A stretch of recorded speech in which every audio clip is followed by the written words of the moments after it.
Кеше қабылдауда 34 жастағы қыз бала болды. Зәрін ұстамайды екен. Кішкене ғана су ішсе болды, баласын көтерсе, немесе бір секірсе, балалармен ойнаса, зәрін ұстай алмайды екен. Бұл шағымдармен 3 жылдан бері бармаған дәрігерлер жоқ. Урологтарға да барған, гинекологтарға да барған. Бірақ та нақты емін алмаған соң, немесе нақты сұрақтарына жауап алмағандықтан біздерге консультациямызға келді. Енді біздер бүгінгі тақырыбымыз зәр ұстамау. Қайдан пайда болады? Неге қазіргі кезде жас қыз балалар зәр ұстамау проблемасымен өте көп шағымданып жатыр? Зәр ұстамаудың 4 типі болады. Бұл стресстік факторлардан зәр ұстамау болмайды. Императивный дейді зәр ұстамау.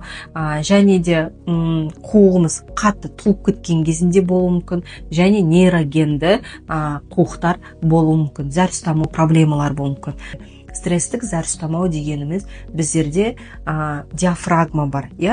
Диафрагма біздерде іш қуысында внутрибрюшное давление болады. Внутрибрюшное давление болған кезінде біздерде қуығымыз сәл толып кететін болса, жартысынан көп даже қуықта зәр ұстайтын болса, жамбас қуысындағы бұлшық еттер дұрыс ұстамаудың салдарынан біздер түшкірген кезде, секірген кезде диафрагма давление береді, внутрибрюшное давление, сол кезде біздер зәрді ұстамай қаламыз, қуыққа давление кетеді ішкі қуыстан. Сол кезде біздерде кішкене жартылай толып тұрған зәр шығып кететін болады. Бұл біздерде жамбас қуысының бұлшық еттерінің дұрыс ұстамауына байланысты болады.